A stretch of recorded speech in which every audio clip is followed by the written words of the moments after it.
Hello दोस्तों, स्वागत है आपका मेरे यूट्यूब चैनल अफजल लोजी में। आज मैं आपको प्रधानमंत्री के बारे में बताऊँगा। जैसे कि मैंने लास्ट टाइम आपको पढ़ाया था प्रधानमंत्री के बारे में, उनकी एज को लेकर हम बात कर रहे थे कि कौन है, कितनी उम्र होनी चाहिए प्रधानमंत्री के लिए, प्रधानमंत्री पद धारण करने के लिए कितनी उम्र होना ज़रूरी है। ठीक है, तो मैं आपको बताऊं, जैसे कि मैंने आपको लास्ट टाइम बताया था, हमारे देश के अंदर प्रधानमंत्री के चुनाव नहीं होते हैं। चुनाव किसके होते हैं?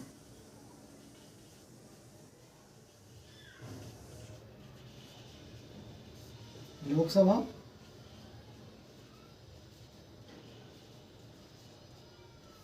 और राज्यसभा के चुनाव होते हैं। ठीक है, लोकसभा के चुनाव जो होते हैं, इसमें क्या होते हैं, जनता सीधे वोट डालती है, यानी इसमें प्रत्यक्ष चुनाव होते हैं। जनता अपनी मर्जी से अपने नेता को चुन लेती है, अपने प्रतिनिधि को चुन लेती है। ठीक है, इसमें जो चुनाव होते हैं, इसमें क्या होते हैं, जो इसमें जनता के माध्यम से जो प्रतिनिधि जीत जाते हैं, निर्वाचित हो जाते हैं, तो वो निर्वाचित प्रतिनिधि इसमें वोट डालते हैं राज्यसभा के लिए। निर्वाचित मतलब हो गए चुने हुए, नेता बोल लो या प्रतिनिधि बोल लो। ठीक है, वो निर्वाचित नेता, लोकसभा के निर्वाचित नेता राज्यसभा के चुनाव डालते हैं, वोट डालते हैं। यानी इसमें जनता अप्रत्यक्ष तरीके से वोट डालती है। अप्रत्यक्ष मतलब क्या है, जनता ने पहले अपना प्रतिनिधि चुना और प्रतिनिधि ने इनका चुनाव करा, इसे बोलते हैं अप्रत्यक्ष, इनडायरेक्टली इसका चुनाव हो गया। अब देखो, प्रधानमंत्री पद जो है वो यहाँ तो लोकसभा का कोई एक निर्वाचित सदस्य जो काफ़ी सीनियर हो, उसमें से एक को प्रधानमंत्री बना जाता है, या फिर राज्यसभा में से भी प्रधानमंत्री पद के लिए दावेदारी हो सकती है। ठीक है, अब हम बात करते हैं एज की। मैंने बताया था, लेकिन अब मैं थोड़ा सा ओपनली बता रहा हूँ। देखो, क्राइटेरिया क्या होता है। क्राइटेरिया यह है कि प्रधानमंत्री पद के लिए दो तरह के एज हो गई है। वो क्यों हो गई है? क्योंकि प्रधानमंत्री लोकसभा से भी आ सकता है, प्रधानमंत्री राज्यसभा से भी आ सकता है। ठीक है, लोकसभा तो क्राइटेरिया किस पे लागू कर रहे हैं हम? तो हम लोकसभा की बात कर रहे हैं, हम राज्यसभा की बात कर रहे हैं। ठीक है, ये संसद के दो सदन हैं, ध्यान रखना।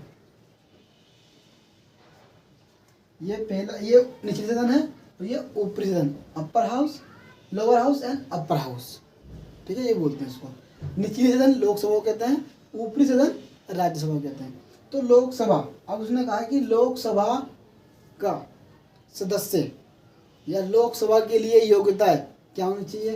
तो लोकसभा के लिए कहा है कि भाई उसकी जो उम्र है वो 25 साल होनी चाहिए। जब वो लोकसभा से चुन के, जब लोकसभा से अगर प्रधानमंत्री बनेगा तो उसकी उम्र कितनी होगी? कम से कम 25 साल। लेकिन अगर वो राज्यसभा से प्रधानमंत्री बनता है तो उसकी उम्र कम से कम 30 साल होनी अनिवार्य है। अगर लोकसभा से प्रधानमंत्री पद के लिए दावेदारी होती है तो 25 साल, और राज्यसभा से अगर प्रधानमंत्री पद की दावेदारी होती है तो 30 साल। यह है आपकी मिनिमम एज। ठीक है, ये मिनिमम एज है। मैं आपको बता देना चाहता हूँ, यहाँ पर मैक्सिमम, अधिकतम कोई लिमिट नहीं है कि अगर आप 65 साल के हो गए तो आप लोकसभा के लिए चुनाव नहीं लड़ सकते हैं। ठीक है, सेम इसमें भी मिनिमम एज बता रखी है, अधिकतम एज कुछ नहीं है। आप जितनी बार चाहो, जब तक आपकी बॉडी के अंदर सांसें हैं, आपकी बॉडी के अंदर आत्मा है, जब तक आप चल रहे हो, चाहे आप व्हील चेयर पर क्यों ना बैठ जाओ, आपका खाना पीना बंद हो जाए, लेकिन आपकी सांसें चल रही है, तब तक आप लोकसभा के चुनाव लड़ सकते हो। कोई अधिकतम आयु नहीं है, लेकिन कम से कम आयु ये है। क्लियर हो गया? फाइनली क्लियर है? ये हमारे देश का नियम है भाई, मैं इसमें कुछ नहीं कर सकता। आपको लग रहा है मैं हंस रहा हूँ, लेकिन हकीकत है भाई। आपने देखे होंगे हमारे देश के अंदर ऐसे ऐसे नेता हैं जो वोट डालने के लिए जो खड़े होते हैं उनको 4 लोग लाते हैं। समझो समझो समझो बात को मैं क्या कह रहा हूँ। तो मैक्सिमम अधिकतम आयु हमारे देश के अंदर डिफाइन नहीं की गई है। कहा है कि आप जब तक जिंदा हो तब तक चुनाव लड़ो, देश संभालो, विकास करो। क्लियर है। तो अब मैं एक बात करता हूँ, यहाँ पर लोकसभा के अंदर 543 सदस्यों का चुनाव होता है। जैसे कि मैंने आपको बताया था,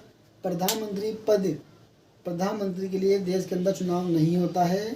प्रधानमंत्री का देश के अंदर चुनाव नहीं होता है। चुनाव लोकसभा का होता है, चुनाव राज्यसभा का होता है। क्लियर है। देश की बात कर रहा हूँ, केंद्र सरकार की बात कर रहा हूँ, सेंट्रल की बात कर रहा हूँ। सेंट्रल, केंद्र, देश, राष्ट्रीय सब एक है। क्लियर है। कंफ्यूज नहीं होना है। सेंट्रल गवर्नमेंट मतलब भारत सरकार, केंद्र सरकार मतलब भारत सरकार, राष्ट्र मतलब देश, देश मतलब राष्ट्र। कंफ्यूज नहीं होना है। तो लोकसभा का चुनाव देश के अंदर होता है। और लोकसभा, अब बात करते हैं, देखो लोकसभा के 543 सदस्यों का चुनाव होता है। ठीक है। 543 सदस्य चुनकर आते हैं संसद के अंदर। ठीक है। और 543 सदस्य, ठीक है, जिसमें से 2 हमारे क्या होते हैं, एंग्लो इंडियन। एंग्लो इंडियन मतलब क्या है, जो जब हमारा देश आज़ाद नहीं हुआ था, ठीक है, उससे पहले क्या होता था, जो इंग्लैंड के लोग थे वो भारतीय औरतों से, नारियों से शादी कर लेते थे। ठीक है। उनके द्वारा जो संतान पैदा होती थी उन्हें एंग्लो इंडियन का नाम दिया जा गया। ठीक है। और जब हमारे देश का संविधान बनना था, यानी जो हमारे देश के संविधान निर्माता थे, उन्होंने क्या कहा कि जब हमारा देश आज़ाद हो जाएगा तो जो इंग्लैंड के लोग हैं तो चले जाएंगे अपने देश, लेकिन जो उनके द्वारा संतान पैदा हुई है वो तो इंडियन ही है भाई। एंग्लो उनके पापा, उनका फादर जो था वो इंग्लैंड के थे, और जो माँ थी वो इंडियन थी। तो उसने क्या बोल दिया, England, England India, Anglo India, Anglo India. Clear है। तो उन्होंने कहा कि ऐसे लोगों को अधिकार मिलना चाहिए ना, इनका चुनाव ना हो, उनको भी कुछ विशेष अधिकार मिलने चाहिए, ताकि कल को ये ना लगे कि यार उनके साथ भेदभाव हो रहा हो। तो हमारे संविधान के जो बनाने वाले थे, जो निर्माता थे, उन्होंने कहा कि लोकसभा में 2 एंग्लो इंडियन होंगे, उनको राइट्स दिए गए। तो ये वो लोग हैं। ठीक है भाई। तो टोटल जो संख्या मिलती है इसमें होती है 543। ठीक है। अब बात आती है कि प्रधानमंत्री कैसे बनेंगे। भाई चुनाव हो गए लोकसभा के, अभी मैं इसकी बात नहीं कर रहा हूँ, लोकसभा के चुनाव हो गए, लोकसभा के 543 सीटें थी, वोटिंग हो गई, 2 एंग्लो इंडियन चुन लिए, 545 सीटें हो गई। ठीक है। तो जो बहुमत मिलेगा, देखो किसी भी दल, कोई भी पार्टी, जिस भी दल को बहुमत प्राप्त होगा उस दल के नेता को प्रधानमंत्री बना दिया जाता है। एग्जाम्पल समझाता हूँ मैं। देखो बहुमत का मतलब क्या है, मान लो 100 सीटें हैं लोकसभा की। ठीक है। तो बहुमत कैसे लिया जाएगा, 100 + 1 / 2 कितनी हो गई, 51। क्या नहीं होगा। कहना मतलब यह है मेरा, जितनी भी सीटें होती हैं उसका आधा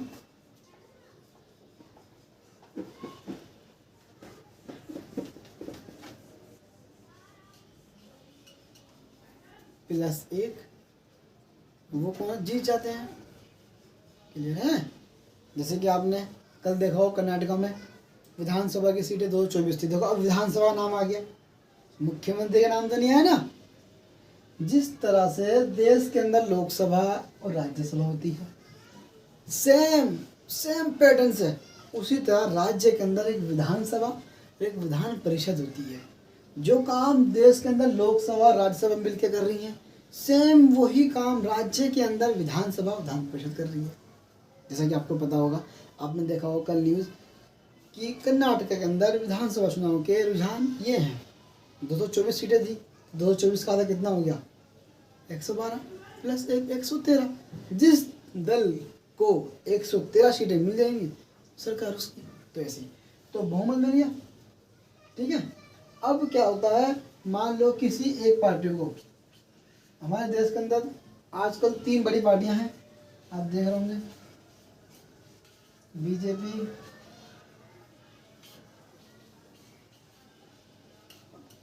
कांग्रेस और आप हाल ही में एक राष्ट्रीय पार्टी घोषित कर दी गई है, आपको पता ही है। ठीक है। अब देखो, समझो इस चीज़ को, बहुमत कैसे मिलता है, कैसे प्रधानमंत्री बनते हैं। ठीक है। बीजेपी, कांग्रेस और आप, लोकसभा की 543 सीटें हैं। अब 543 का आधा करो आप, 500 का आधा कितना? 250। 43 का आधा करो, 42 का आधा करो 21। 250 प्लस 21 कितने हो गए? 71। उसका आधा करो। कहना मतलब ये है कि 272 सीटें जिसे मिल जाएगी उसे क्या हो जाएगा? बहुमत मिल जाएगा। अब मान लो इसको मिल गई 272 सीटें, 75 मान लो। ठीक है। 200 गई, इसे मान लो 2 सीटें मिल गई, तो कितने हो गए? 472। जो बाकी बची वही से मिल गई। क्लियर है। अब यहाँ पर बहुमत किसे मिला भाई? ऑब्वियसली जिसको साथ ज़्यादा सीटें, तो जिसका बहुमत वो सरकार।